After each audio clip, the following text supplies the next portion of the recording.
Hello guys, welcome back to my channel. It's Salome here. In this video, I sat down with a homeless man to give him an opportunity to share his story to all 150 of you subscribers.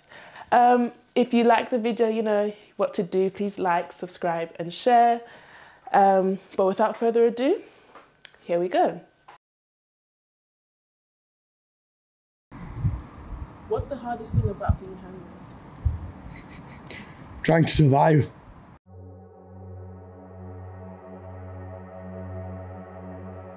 Our entertainment is sitting outside the shop and making money. That's what we are to do. So those words you just heard was from the first homeless man I interviewed who wished to remain anonymous. When he was younger, he was a little bit cheeky, a little bit rebellious, and as a result, his mom kicked him out of the house when he was 13 years old. I was one of these, yeah. I thought I was good. Doing what I wanted to do, being a as usual. Yeah. Like you know when you're younger. Yeah. Your mum goes, out you go, don't come back. Yeah. Standing on your own 2 feet. From age 13, he's been in and out in jail as he sought to do various crimes in order to survive. He saw it as having no other choice. When he did get into jail the first time, he thought to himself, this isn't so bad. I have a roof over my head, I have food, in and out of jail since then. Until he landed himself a lengthy 7-year sentence for dangerous driving. He was speeding, which led to an accident.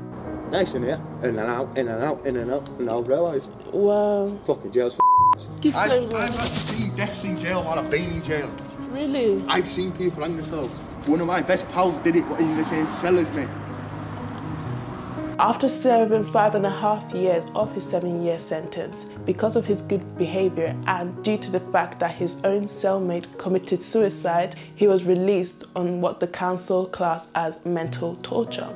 Ever since his release, 2.5 years ago, he has been homeless. For me, take my spot and I take your spot, see how you'll like it. Oh, you like being by yourself? Yeah. How I see it, yeah, is I've grown up by myself. Yeah. And I've learned, while you're by yourself and keep people at arm's length, and behind that brick wall, you can't get. Yeah. Once you try getting through that brick wall, you rebuild it. And you keep on rebuilding it, and keep on rebuilding it till they learn. Yeah. Listen, you're not getting through that brick wall. Stay the at the other side of it. Yeah. Because then there, I don't want you. Don't need you, mate. Off. Yeah. I've got enough of my own. I find places to go. Things to do. Yeah. I'm trying to get off the streets myself. Yeah. As well as help them lot in town as well.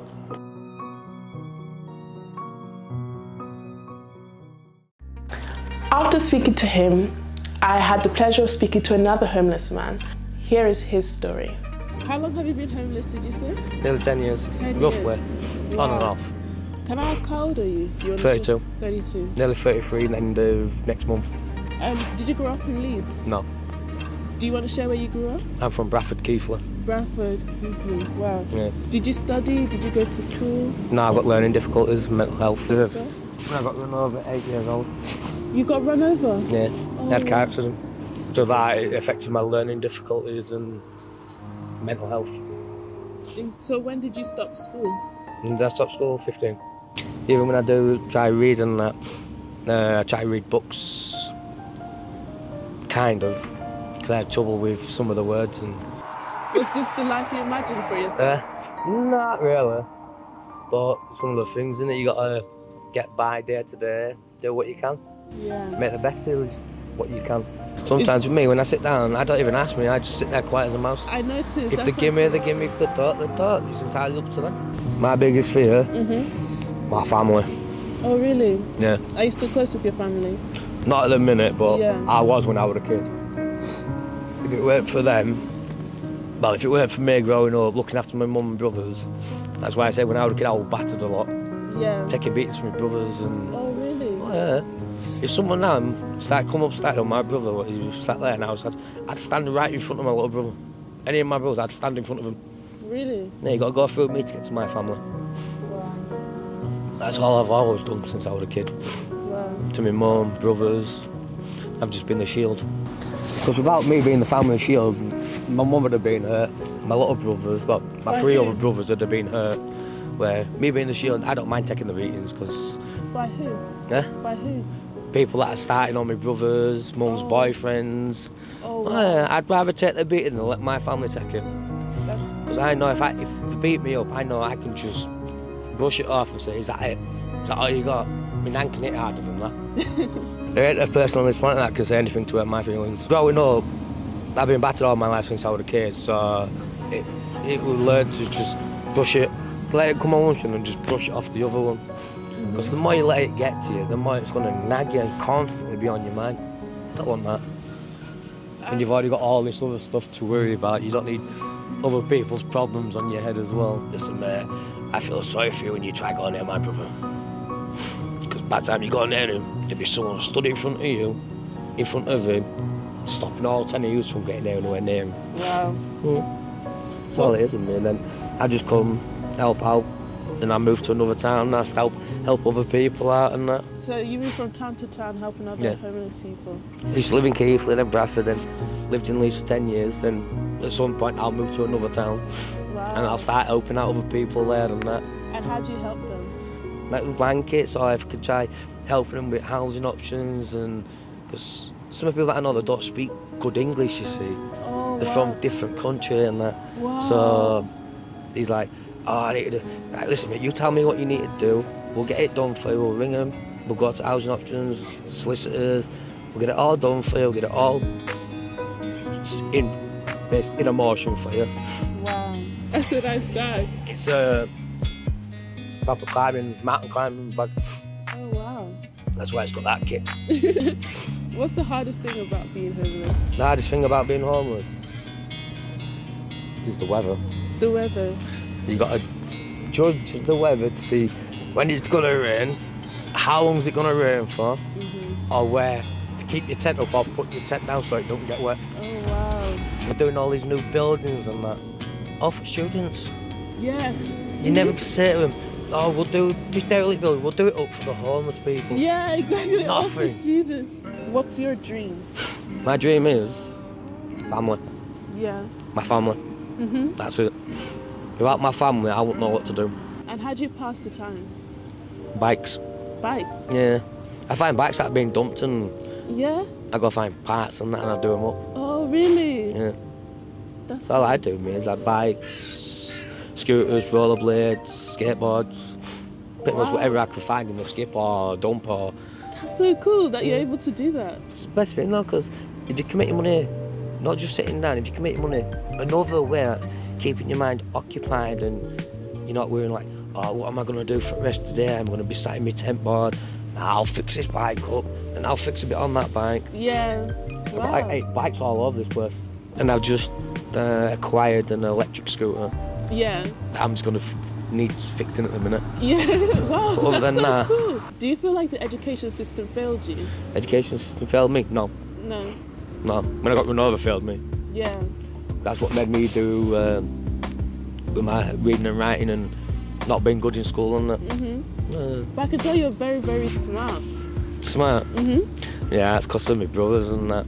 Yeah. If it weren't for me being for them, looking after them, beating them up, taking beatings for them, I'd be doing mechanics, cooking or cleaning. Wow. I'm qualified in all three. Wow, really? Yeah. All these posh people and rich people like that, yeah, we've got all this. Yeah, you may have all that, but can you imagine if you lost all that and you're in this position? Yeah. How would you feel? I won't get like that, it won't happen to me. Listen, people have said that bare times and look what's happened to them. Exactly. They've lost everything. Yeah. They've lost the house, lost the job, lost the family, gone on the streets. And then you're in the same boat as what we've been in 10 years ago, mate. Exactly. And you're just finding it hard just after 3 hours of being outside. Have you ever had a job before? No. No? Do you ever want a job? Yeah, I'd love to get a job, but you just start finding the right job. What do you think about the stereotype? You've got to have certain qualifications for jobs, and if you haven't got no qualifications to prove what you can do and how you can do it, then what take nothing. I'm not interested. That's the thing. that stereotype that lots of people say, like, Yeah. if you're homeless, just get a house, just get a job. And how can you get a house and a job? It's hard. Yeah, just... right. Yeah, I've got a job. Right, now I need to get a house. And now I've got to wait another 2 years just to get a house. Nah, man, I'll stick in my tent. My future. I don't know. I take day to day, me. Day by day, just take it as it is. Yeah. Because if you think ahead too far, and then by the time it comes to, you don't want to do that. Yeah. You're finding something else. So if you take today, day to day, day by day, and how it comes to you and how you do it. How long you been doing? A bit like over a year now. Finding it good? Yeah, it's interesting. This is like my 6th video. Yeah. I just Hobby and that. Yeah, I just love speaking. It must to be like these people on YouTube and that when they do homemade videos and yeah. California or Los Angeles, what homeless people like, how they're living, how they're coping. Yeah, for me, it's kind of like I've often sat down with homeless people. It all started when I met this lady and she said to me, sometimes you don't want anything, you just want someone to talk to. Yeah. And that phrase just want company to talk to and that, just to pass the time off. Just pass the time. You see yourself, you've been by yourself and that for that many years, and someone else tries to come into the mix, you find it hard to adjust. Yeah. To talk to them or be near anybody like that. Yeah, I've done so many of these without filming it, but I'm just like, I have so many stories. You got to film it to I just get the story of how they're feeling and how they're coping and that. Yeah. Wow. Thank you so much. Oh, nearly forgot.